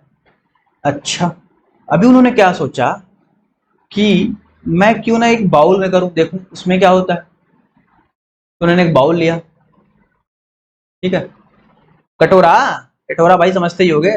उन्होंने यहां पे लाके छोड़ा, इस हाइट से छोड़ा, एच हाइट से छोड़ा। उन्होंने देखा कि भाई मैंने यहाँ पे एच हाइट से छोड़ा तो ये वापिस से एच हाइट पे पहुंच गया। ओके, फिर एच हाइट पे पहुंच गया। फिर उन्होंने सोचा अच्छा ये एच हाइट पे पहुंच गया, अभी मैं क्या करता हूँ, इस बाउल को, इस बाउल का दूसरा वाला जो एंड है ना खींच देता हूँ, थोड़ा थोड़ा बड़ा कर देता हूँ। ऐसा कर दिया। अब ऐसा कर दिया तो यहां गया। अब उन्होंने देखा इस हाइट को अचीव करने में, जब इन्होंने यहां से छोड़ा तो तब भी वो सेम हाइट पे गया, और इस हाइट को अचीव करने में उसने लॉन्गर डिस्टेंस ट्रेवल कर लिया। पहले तो ये यहीं पे था, लेकिन जैसे ही उसकी पीछे ये राइट वाले एंड को पकड़ के खींच दिया तो उन्होंने देखा कि इतना डिस्टेंस तो उसने एक्स्ट्रा भी चल लिया, तब भी वो सेम हाइट पे जा रहा है। उसने एक्स्ट्रा डिस्टेंस ट्रेवल किया but still it is going on the same height. Okay, ये बड़ा प्रॉब्लम हो गया उनके लिए, मतलब वो कुछ ना कुछ ऑब्जर्व करने की कोशिश कर रहे थे। फिर उन्होंने देखा कि अभी मैं क्या करता हूं कि इसको मैं स्ट्रेट छोड़ देता हूं, स्ट्रेट छोड़ देता हूं। ठीक है, तो यहां से जब उन्होंने छोड़ा ऐसे, तो उन्होंने देखा ये तो चलता ही गया चलता ही गया चलता ही गया चलता ही गया, इनफाइनाइट तक चलता ही गया, कभी रुका ही नहीं वो। ओके, मतलब कि वो क्या है, उसको क्या चाहिए था, उसको रुकने के लिए वहां पे क्या चाहिए था, क्या चाहिए था वहां पे रुकने के लिए, उसकी स्पीड जीरो करने के लिए उसको वो सेप, ये एच हाइट से छोड़ा था जबकि उसको वो हाइट चाहिए थी, उसको हाइट ही नहीं मिल रही है जहां पे वो जाए और वहां से वो वापिस आए, ऐसा हो ही नहीं रहा है। उसको हाइट ही नहीं मिल रही है, उसको स्मूथ सरफेस मिल गया, हॉरिजेंटल सरफेस मिल गया, जबकि उसको हाइट चाहिए थी। अच्छा, तो उन्होंने ये बात बोल दिया कि मतलब कि ऑब्जेक्ट को उसने ऐसा सोचा होगा कि उन्होंने ऐसा सोचा कि ऑब्जेक्ट को जिस हाइट पे छोड़ते हैं ना, अगर वैक्यूम सब कुछ सिस्टम, अगर सरफेस स्मूथ है, जिस हाइट पे छोड़ रहे हैं तो उसी हाइट को अचीव करने की कोशिश करना चाहेगा। समझ रहे हो आप? जिस हाइट पे छोड़ रहे हैं उस हाइट को अचीव करने की कोशिश करना चाहेगा, लेकिन वो रियल लाइफ में मिल नहीं पाता वो हाइट, तो वो बिल्कुल चलता ही जाता है, चलता ही जाता है। लेकिन क्या ये प्रैक्टिकल सिचुएशन पॉसिबल है क्या? नहीं, यहाँ पे प्रैक्टिकल सिचुएशन में ऐसा पॉसिबल नहीं। क्यों? क्योंकि सरफेस कभी स्मूथ होता ही नहीं है ना कुछ फ्रिक्शन होता है, जिसकी वजह से आप देखोगे जब भी यहाँ पे हाइट पे छोड़ा, यहाँ पे जाके कुछ दूर गया, यहाँ पे रुक गया। क्यों रुक जाता है? क्योंकि एक फ्रिक्शन फोर्स पीछे की तरफ लग रही होती है, सरफेस स्मूथ है ही नहीं।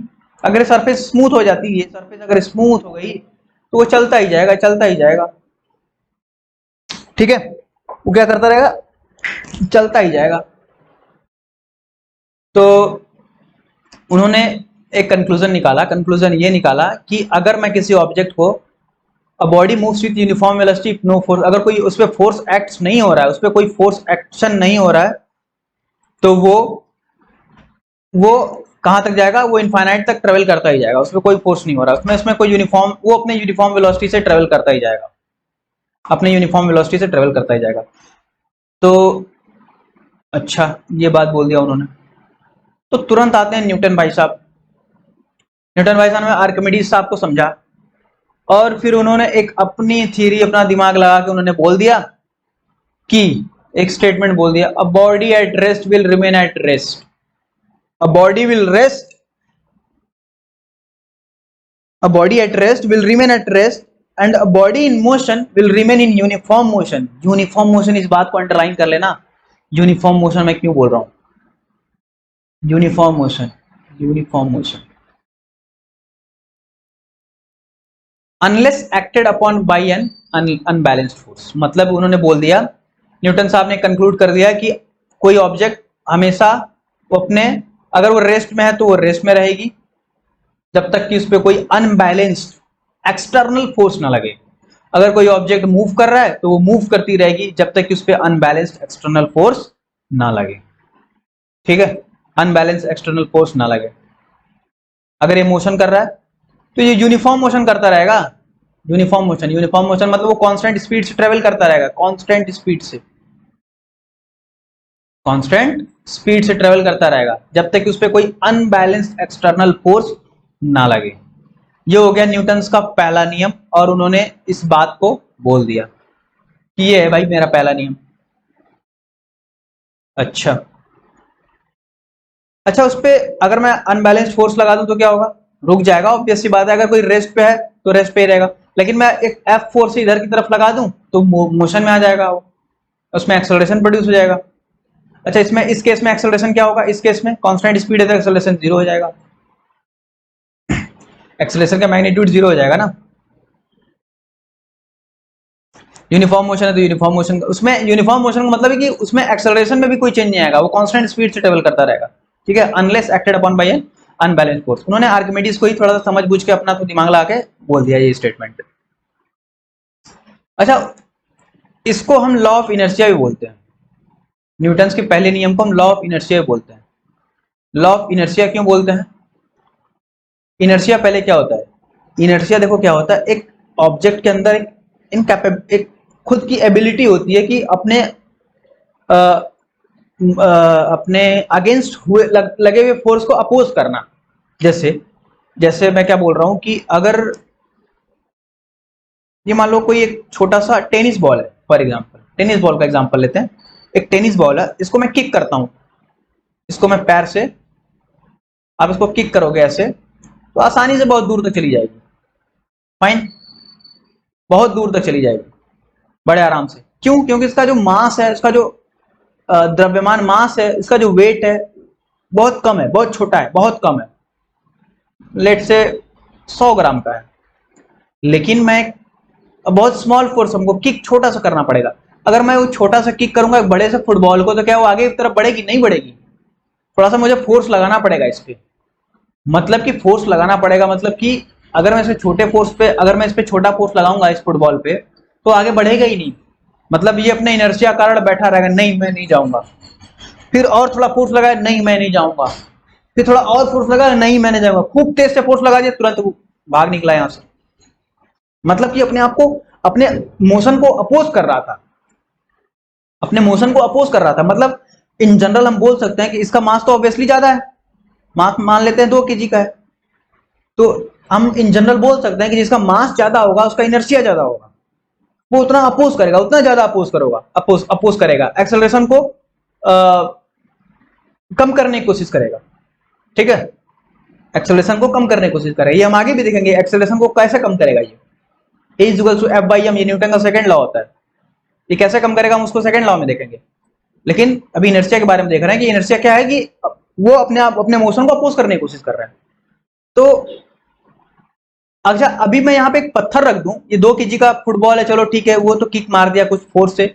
अब मैं 2 kg का पत्थर रख दूं, तो क्या ये आगे की तरफ बढ़ेगा? नहीं बढ़ेगा, नहीं बढ़ेगा। एक सेम साइज का पत्थर रख दूं तो आगे की तरफ नहीं बढ़ेगा। क्यों? क्यों नहीं बढ़ेगा? क्यों नहीं बढ़ेगा? देखो, ये 2 kg का था ना, ये मैं 10 kg का रख देता हूँ इसको। 10 kg का रखूंगा, तब 2 kg का रखूंगा तो बढ़ जाएगा, सेम मास का है। अभी मैं 10 kg का रख रहा हूँ, 10 kg करूंगा तो बिल्कुल नहीं बढ़ेगा। क्यों? क्योंकि उसका मास ज्यादा, उसके उसके अंदर इनर्शिया और ज्यादा डेवलप हो गई। वो अपने आप को स्थिर रखने की कोशिश करेगा, स्थिर रहने की कोशिश करेगा। तो मुझे ज्यादा फोर्स लगाना पड़ेगा, बहुत ज्यादा फोर्स लगाना पड़ेगा, तब जाके उसका मोशन होगा ऑब्जेक्ट का। सेम केस उसमें भी है, किसमें? मोशन। अगर मान लो ऑब्जेक्ट मोशन कर रहा है, मान लो अगर ऑब्जेक्ट मोशन कर रहा है, ये टेनिस बॉल मोशन कर रहा है, मूव कर रहा है 2 मीटर पर सेकेंड से, तो इसको मैं बड़े आसानी से रोक सकता हूं, अपने हाथों से रोक सकता हूं इसको। ठीक है, अगर यहां पे कोई ट्रक मोशन कर रही होती, दो क्या एक से भी मोशन कर रही होती, 2 मीटर पर सेकेंड मान लो, तो क्या मैं इसको बड़े आसानी से रोक सकता हूं? नहीं रोक सकता। क्यों? क्योंकि इसका जो टेनिस के कंपैरिजन में ट्रक का मास, ट्रक का जो इनर्शिया है बहुत ज्यादा है। इनर्शिया जो ट्रक का है बहुत ही ज्यादा है, बहुत ही ज्यादा है, लगभग इनफाइनाइट है टेनिस के कंपेयर में। तो ट्रक का मास इनर्शिया बहुत ज्यादा है, मतलब अपने आप को बहुत ज्यादा, ये मोशन में है, मैं इसको, इसके मोशन को अपोज करूंगा, इसके मोशन को रोकने की कोशिश करूंगा, तो ये नहीं रुकेगा। ठीक है, नहीं रुकेगा, मतलब कि ये मोशन में ही रहना चाहेगा। इसका इनर्शिया यही बोल रहा है कि मैं नहीं, मैं मोशन में ही रहूंगा। इसके अंदर की इनकैपेबिलिटी बोल रही है कि मैं मोशन में ही रहूंगा, लेकिन नहीं, मुझे तो रोकना है, मुझे रोकना है तो मुझे ज्यादा फोर्स लगाना पड़ेगा। ठीक है, आप समझ रहे हो कि इनर्शिया क्या है, क्या हो रहा है इनर्शिया का? इनर्शिया एक इनहेरेंस है, एक इंट्रिंसिक प्रॉपर्टी है, हर ऑब्जेक्ट के अंदर होता है। फाइन, तो इसलिए बोलते हैं कि वो अपने इनर्शिया में ही रहना चाह रहा है, जिस जिस शेप में है, जिस पोजीशन में, उसी पोजीशन में रहना चाह रहा है, उसका इनर्शिया यही बोल रहा है। इसी को लॉ ऑफ इनर्शिया ही बोलते हैं। लॉ ऑफ इनर्शिया होता क्या है? लॉ ऑफ इनर्शिया कुछ नहीं, वो जैसा है वो वैसा ही रहना चाह रहा है। अगर वो मोशन में है तो मोशन में रहना चाहेगा, जब तक कि उस पर खूब ज्यादा एक्सटर्नल फोर्स ना लगाओ। अगर ट्रक है तो, अगर टेनिस है तो टेनिस के अगर इसके, अगर टेनिस का बॉल है, इनर्शिया में है, मतलब इनर्शिया मतलब सॉरी मोशन में है, तो उसमें कम फोर्स अप्लाई करो, वो आराम से रुक जाएगा। ठीक है, तो अगर वो मोशन में, तो मोशन में रहना चाहेगा जब तक इस पर कोई फोर्स अप्लाई ना हो। अगर वो रेस्ट में, तो रेस्ट में रहना चाहेगा जब तक इस पर कोई फोर्स, अनबैलेंस फोर्स अप्लाई ना हो। ठीक है, तो ये लॉ ऑफ इनर्शिया बोलते हैं इसको। लॉ ऑफ इनर्शिया का एग्जांपल भी होता है। Law of inertia, Newton law of motion करीब सिमिलर है। आप समझ रहे हो, लॉ ऑफ इनर्शिया जो मोशन होता है वो बिल्कुल सिमिलर है। देखो एग्जांपल देखो, आप एग्जांपल देखो, ये देखो, ये बॉल है, ठीक है, ये मोशन कर रहा है, तो ये मोशन तब तक करता रहेगा, इनफाइनाइट तक, कब तक? इनफाइनाइट तक करता रहेगा, अनलेस एंड अनटिल मैं कोई फोर्स अप्लाइड ना करूं, अनबैलेंस फोर्स। अनबैलेंस फोर्स मैं बोल रहा हूं, अनबैलेंस फोर्स, इस बात को यहां पे नोट कर लेना। एक अनबैलेंस फोर्स लिखा है मैंने, अनबैलेंस फोर्स हाईलाइट कर लेना इस बात को। क्यों मैंने अनबैलेंस फोर्स बोल रहा हूं? अगर मैं बैलेंस फोर्स अप्लाइड कर दूंगा तो उस पर कोई फर्क ही नहीं पड़ेगा ना। अगर ये देखो बैलेंस फोर्स क्या होता है, मैं एक एफ इधर से लगा दूंगा, एक एफ इधर से लगा दूंगा, ये तो फोर्स बैलेंस हो गया। ये तो जब पहले भी मोशन था और अभी भी मोशन में, तो की फर्क पैदा? कोई फर्क नहीं पैदा, कोई चेंज ही नहीं हो रहा ना। अगर मैं इसमें एक फोर्स हटा दूं ये वाला, तो इस पे एक अनबैलेंस फोर्स डेवलप हो गया। अब ये अनबैलेंस फोर्स, ये जो अब अनबैलेंस फोर्स ये है, इसको रोकने की कोशिश करेगा, इस बॉल को क्या करेगा, रोकने की कोशिश करेगा। अरे ये अगर ये फोर्स एफ से ज्यादा हो गया, इसके इनर्शिया से ज्यादा हो गया, ठीक है, तो ये रुक जाएगा। अगर कम हुआ तो ये नहीं रुकेगा। आप समझ रहे हो, ये होता है न्यूटन फर्स्ट लॉ। अब देखो ये इनर्शिया ऑफ रेस्ट क्या होता है, इनर्शिया ऑफ रेस्ट देखो, ये ग्लास देख रहे हो आप, ये ग्लास के ये थोड़ा सा, ये ग्लास के ऊपर एक कार्डबोर्ड रखा हुआ है, एक कार्डबोर्ड के ऊपर एक कॉइन रखा हुआ है, दिख रहा है? ये रुक सकता है क्या? देखो ये कार्डबोर्ड है, ये कार्डबोर्ड है, कार्डबोर्ड के ऊपर कॉइन रखा हुआ है। अभी मैं क्या करता हूं, ये कॉइन भी रेस्ट पे है और कार्डबोर्ड भी रेस्ट पे है, ठीक है। मैं कार्डबोर्ड को अपनी तरफ खींचता हूं, इतना तेज खींचता हूं कि ये जो कॉइन है ना, वो बिल्कुल ग्लास के नीचे चला जाएगा। या तो मैं ऐसे स्ट्राइक करके भी मार सकता हूं नीचे की तरफ ग्लास को, कॉइन को, या तो मैं ऐसे खींच दूं कार्डबोर्ड को। यहां पे इस केस में खींच रहा है। अच्छा, जैसे ही वो कार्डबोर्ड को खींचेगा तो कॉइन उसकी उधर की तरफ क्यों नहीं गया? आप सोच रहे होगा ये कॉइन इधर की तरफ क्यों नहीं गया, वो नीचे क्यों चला गया, जबकि नीचे कोई फोर्स नहीं था। देखो अपने इनर्शिया का कारण गया है, ये इनर्शिया ऑफ रेस्ट में था। वो अगर कोई ऑब्जेक्ट रेस्ट में होती तो वो रेस्ट में रहना चाहेगी, उसका इनर्शिया, उसका प्रॉपर्टी है वही, रेस्ट में रहना चाहेगी। तो जैसे ही मैं कार्डबोर्ड को अपनी तरफ खींचा हूं, जैसे ही ये क्या हो गया, क्लिक हो जा, क्लिक क्लिक, जैसे मैं इसको अपनी तरफ खींच रहा हूं, ये कॉइन नीचे की तरफ गिर जा रहा है। मतलब वो अपने इनर्शिया रेस्ट है ना, वो रेस्ट में ही है। अब नीचे से तो बेस हटा दिया, उसका बेस हटा दिया तो वो कहां जाएगी, ऑब्वियसली वो कहां जाएगी, ग्लास में जाएगी। कार्डबोर्ड मोशन में आया लेकिन कॉइन मोशन में नहीं आया, ठीक है। कार्डबोर्ड का जो कॉइन का जो नीचे वाला लेयर है, कॉइन का जो मान लो अगर ऊपर वाला हेड है, नीचे वाला टेल है, चितपट है या टेल है नीचे, तो जो टेल वाला है ना, वो मोशन में आने की कोशिश कर रहा था, लेकिन ऊपर का जो हेड है वो क्या था, वो रेस्ट में था। अपने इनर्शिया के कारण वो अपने आप को वो उसके मोशन को अपोज कर रहा था, तो वो नीचे सीधे चला गया। This is the inertia of rest, this is the inertia of rest. I hope inertia of rest is clear to guys. देखो इनर्शिया ऑफ मोशन क्या होता है, पहले इसको देख लो। इनर्शिया ऑफ मोशन, ये देखो अलग ही लेवल के गिर रहे हैं, देखो खोलेगा इसको और एक गिरा रह गया बेचारा। अब देखो ये गाड़ी मूव कर रही है, गाड़ी का मूवमेंट हो रहा है ना, गाड़ी मोशन में है। अभी मोशन में तो ये बंदा भी मोशन में था, अभी गाड़ी के साथ साथ ये भी मोशन में है, ग्राउंड के रेस्पेक्ट में देखें तो। अच्छा, जैसे ये ग्राउंड पे जाता है, ये गाड़ी थी मोशन में, ये गाड़ी थी मोशन में, स्लो मोशन, ये गाड़ी थी मोशन में। जैसे ये ग्राउंड पे कूदा, जैसे जमीन पे गिरा, तो अब इसका पैर क्या था, पैर था इसका मोशन में। ये देखो पैर इसका मोशन में है, गाड़ी के साथ साथ गाड़ी का जो फ्लोर है, जो मेट्रो का जो फ्लोर है, गाड़ी पैर के साथ साथ मोशन में है। एक्चुअली पैर मोशन में है ट्रेन के फ्लोर के साथ साथ, लेकिन जैसे ये ग्राउंड पे गया तो उसका जो पैर था वो मोशन में था, तो अपने ये जो पैर था उसका वो मोशन में रहना चाहेगा। इनर्शिया, इनर्शिया ऑफ मोशन इसी को बोलते हैं। वो जो पैर था वो मोशन में ही रहना चाहेगा, अगर वो मोशन में है तो मोशन में रहेगा, रेस्ट में है तो रेस्ट में रहेगा। लेकिन इस केस में पैर इसका मोशन में है तो मोशन में ही रहना चाहेगा। लेकिन लेकिन लेकिन लेकिन वो अपने आप को अपोज कर रहा है, रेस्ट कर रहा है, इसलिए वो गिर गया।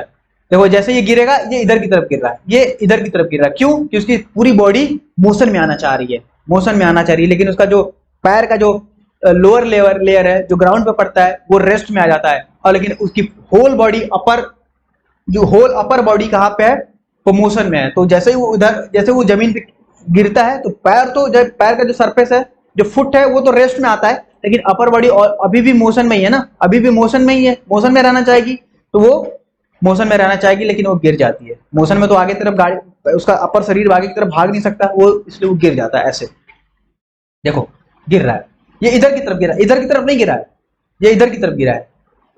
ये देखो इधर की तरफ गिर रहा है, इधर की तरफ गिर नहीं सकता। क्यों नहीं गिरा? अबे इधर की तरफ कैसे गिरेगा, मोशन तो इधर है ना, तो उसकी अपर बॉडी भी किधर रहनी चाहिए, मोशन में, सेम डायरेक्शन में रहेगी, तो वो गिर गया, ये वो गिर गया। ठीक है, इतनी बात क्लियर होगी, ये इनर्शिया ऑफ मोशन है। अगर कोई ऑब्जेक्ट मोशन में तो मोशन में रहनी चाहिए। क्लियर हो गया होगा मेरे ख्याल से। अभी ये देखो, ये इनर्शिया ऑफ मोशन का ये एक एग्जांपल है।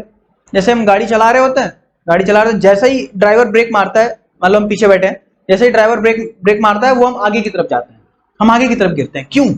क्योंकि हमारी जो पूरी बॉडी है ना, वो मोशन में हो रही होती है, वो पूरी बॉडी मोशन में हो रही होती है।